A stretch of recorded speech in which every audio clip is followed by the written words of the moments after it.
പ്രിയമുള്ളവരെ, എന്നും കല്ലും മുള്ളും നിറഞ്ഞ വഴികളിലൂടെയായിരുന്നു ഇറാൻ എന്ന് പറയുന്ന രാജ്യത്തിന്റെ സഞ്ചാരം. ഇറാന്റെ സഞ്ചാരപഥം ഒരിക്കലും ഇസ്രായേലിൻ്റെതുപോലെ ആയിരുന്നില്ല. കാരണം ഇസ്രായേൽ എന്ന് പറയുന്ന രാജ്യം പിറന്നു വീണതേ സമ്പന്നതയുടെ മടിത്തട്ടിലാണ്. അഥവാ വായിൽ വെള്ളിക്കരണ്ടിയുമായി ജനിച്ച രാജ്യമാണ് ഇസ്രായേൽ എന്ന് പറയാം. 1948 ഫലസ്തീൻ്റെ പ്രദേശങ്ങൾ അപഹരിച്ച് ഇസ്രായേൽ എന്ന് പറയുന്ന രാജ്യത്തിന് അമേരിക്കയും ബ്രിട്ടനും ജന്മം നൽകുമ്പോൾ ആ രണ്ടു രാജ്യങ്ങളുടെയും അമേരിക്കയുടെയും ബ്രിട്ടന്റെയും വലിയ ഫണ്ടിങ് ഇസ്രായേലിലോട്ട് ഒഴുകി. ഒപ്പം തന്നെ ലോകത്തെ നിയന്ത്രിക്കുന്ന വലിയ സയനിസ്റ്റ് ജൂത ബിസിനസ് ലോബികളുടെ ഫണ്ട് അന്നും ഇന്നും ഇസ്രായേൽ ലഭിക്കുന്നുണ്ട്.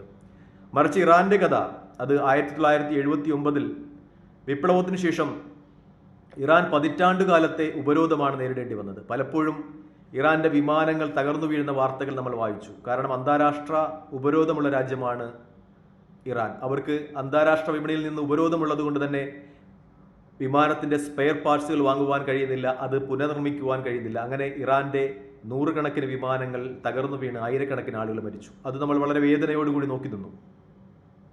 അങ്ങനെ പലപ്പോഴും ആത്മാഭിമാനത്തിന് മേൽ ക്ഷതമേറ്റ രാജ്യമാണ് ഇറാൻ എന്ന് പറയാം. കാരണം നമ്മൾ ആണവായുധ കരാറിൻ്റെ കാര്യം തന്നെ എടുക്കുകയാണെങ്കിൽ ഒബാമ സർക്കാരിൻ്റെ സമയത്ത് ഇറാനും അമേരിക്കയും തമ്മിൽ കരാറിൽ ഏർപ്പെടുന്നു, ആണവായുധ കരാറിൽ ഏർപ്പെടുന്നു.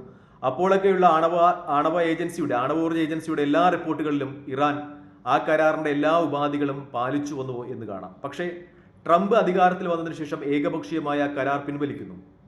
അതിനുശേഷം ഒരുപക്ഷെ ഇറാൻ ആണവായുധ നിർമ്മാണ പ്രവർത്തനങ്ങളിലേക്ക് കടന്നിട്ടുണ്ടാകാം. കാരണം കരാർ ഏകപക്ഷീയമായി പിൻവലിച്ചത് അമേരിക്കയാണ്.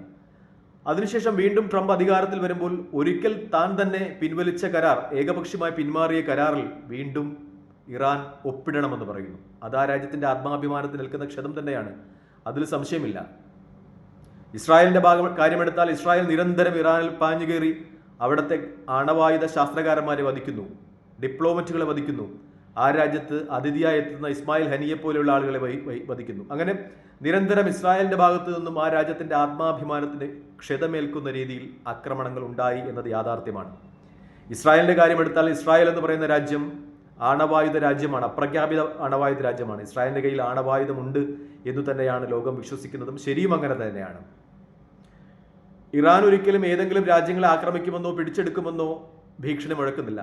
മറിച്ച് ഇസ്രായേൽ ആണെങ്കിൽ ചുറ്റുമുള്ള അറബ് രാജ്യങ്ങളെ പിടിച്ചെടുത്ത് ഒരു വിശാലമായ ജൂത രാജ്യം സ്ഥാപിക്കണമെന്ന് സ്വപ്നം കാണുന്നവരാണ്. ഇസ്രായേലിന്റെ ഡിപ്ലോമറ്റുകൾ, അവരുടെ ഭരണാധികാരികളൊക്കെ മിക്കപ്പോഴും ഇത്തരം പ്രസ്താവനകളുമായി മുന്നോട്ട് പോകുന്നവരുമാണ്. എന്നിട്ടും ഇസ്രായേലിനെതിരെ ഒരു ആണവായുധ കരാറിലും ഒപ്പിടണമെന്ന് ഒരു ലോകരാജ്യവും പറയുന്നില്ല, ഒരു ആണവ ഏജൻസിയും പറയുന്നില്ല, ഒരു ഐക്യരാഷ്ട്രസഭയും പറയുന്നില്ല. ഇത് അന്താരാഷ്ട്ര തലത്തിലൊക്കെ നിലനിൽക്കുന്ന ഇരട്ടത്താപ്പിന്റെ ഫലമാണ് എന്ന് പറയാം.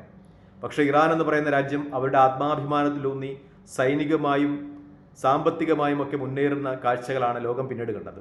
ഇന്നലെ നടന്ന ആക്രമണത്തിൽ പോലും ഞാൻ ഉൾപ്പെടെയുള്ള ആളുകൾ കരുതിയത് ഇറാൻ അവരുടെ വ്യോമ പ്രതിരോധ സംവിധാനങ്ങളൊക്കെ തകർന്ന് നിഷ്ഫലമാകുമെന്നാണ്. കാരണം നിരന്തരം ഇനി ഇസ്രായേലിന്റെ ആക്രമണം തടുത്തു നിർത്തുവാൻ കഴിയാതെ ഇറാൻ എന്ന് പറയുന്ന ലോകത്തെ ഏറ്റവും വലിയ പൈതൃകമുള്ള ചരിത്രമുള്ള രാജ്യം തകർന്നു പോകുമെന്നാണ്. പക്ഷേ അവർ വളരെ വേഗം തന്നെ അവരുടെ വ്യോമ പ്രതിരോധ സംവിധാനങ്ങളൊക്കെ പുനർജനിപ്പിച്ചു ഇസ്രായേലിനെ പ്രതിരോധിക്കുവാൻ തയ്യാറായി. റിപ്പോർട്ടുകൾ കിട്ടുന്നത് ഇന്ന് ഇസ്രായേലിന്റെ 3 F-35 യുദ്ധവിമാനങ്ങൾ ഇറാന്റെ വ്യോമ പ്രതിരോധ സംവിധാനങ്ങൾ തകർത്തു എന്നാണ്.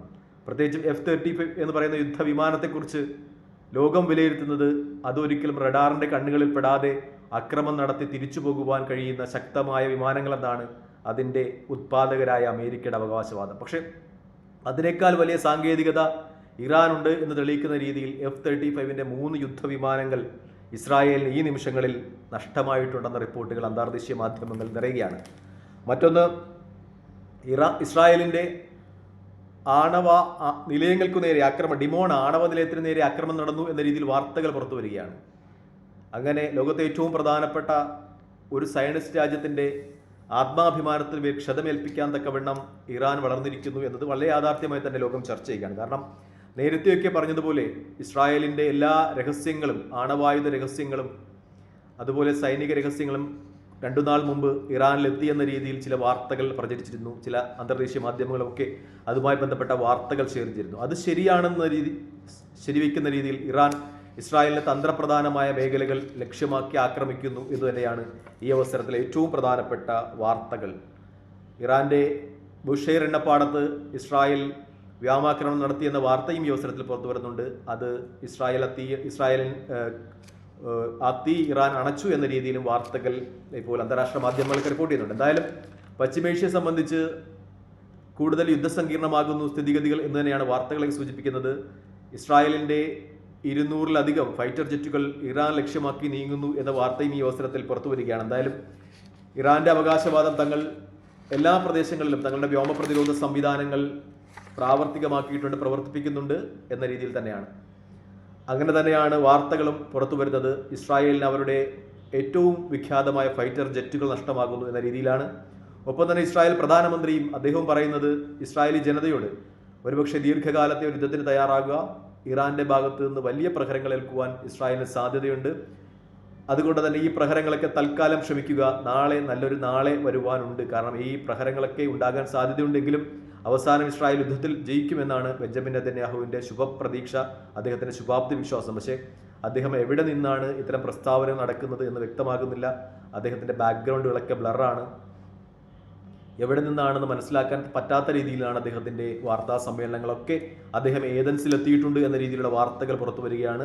എന്തായാലും ഇതുമായി ബന്ധപ്പെട്ട കൂടുതൽ സ്ഥിരീകരണങ്ങൾക്ക് ലഭിക്കാനിരിക്കുന്നതേ ഉള്ളൂ. അദ്ദേഹം ഇസ്രായേലിൽ നിന്ന് രക്ഷപ്പെട്ടു ഏതൻസിലാണ് എന്ന രീതിയിലുള്ള വാർത്തകൾ പുറത്തു വരികയാണ്. അദ്ദേഹത്തിൻ്റെ ഔദ്യോഗിക വിമാനം ഗ്രീസിലെ ഏതൻസ് വിമാനത്താവളത്തിൽ കണ്ടു എന്ന രീതിയിൽ ചില ഏജൻസികളുടെ റിപ്പോർട്ടിംഗ് അവസരത്തിൽ പുറത്തു വരികയാണ്. എന്തായാലും അന്തർദേശീയ മാധ്യമങ്ങൾ ഇസ്രായേൽ ഇറാൻ യുദ്ധ വാർത്തകളുമായി നിറയുകയാണ്. ഈ അവസരത്തിൽ തൽക്കാലം ഈ വീഡിയോയുമായി ഇവിടെ വാങ്ങുകയാണ്. മറ്റൊരു വീഡിയോയുമായി കാണുന്നവരെ നന്ദി, നമസ്കാരം, ജയ് ഹിന്ദ്.